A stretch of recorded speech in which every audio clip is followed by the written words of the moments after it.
NCMO Kaagapay Batalyon ang isang tree growing activity sa pamamagitan ng pagtatanim ng 200 fruit-bearing trees sa Padang Elementary School, Barangay Padang, Legazpi City, Albay.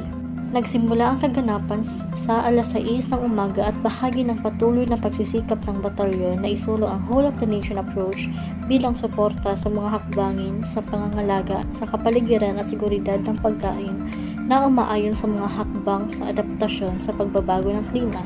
Ang aktibidad ay dinaluhan ng mga kinatawan mula sa iba't ibang sektor, kabilang ang local government unit, local government agencies, sektor ng seguridad, volunteer at mga lokal na residente. On the part of the barangay also, malaking tulong din to sa amin dahil alam nyo naman, ang aming community, isa sa mga nadaanan nung Super Typhoon Riming at yung matinding paglahar. So ito yung mga natural protection yung kailangan namin sa barangay na kung saan pinoprotect nito yung mga buhay at properties ng aming community kasi kahit kailanman hindi na tayo magiging safe sa mga ganyan na kalamidad.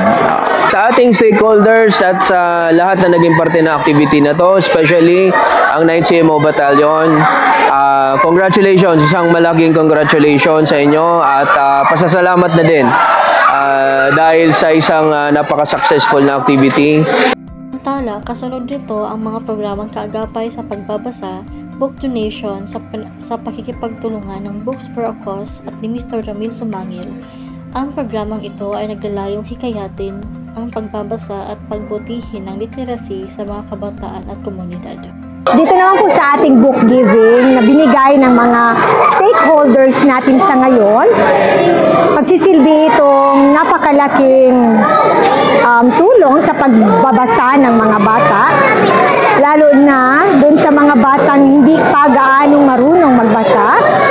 Itong librong ito ay magsisilbing gabay sa kanilang pag-aaral. Ang inisyatibang ito ay nagpapakita ng pangako ng Kaagapay Batalyon at mga stakeholder nito na magbigay ng ambag para sa kapaligiran at pang-edukasyon sa bansa na itinataguyod ng pag-unlad at katatagan ng komunidad sa harap ng hamon ng klima.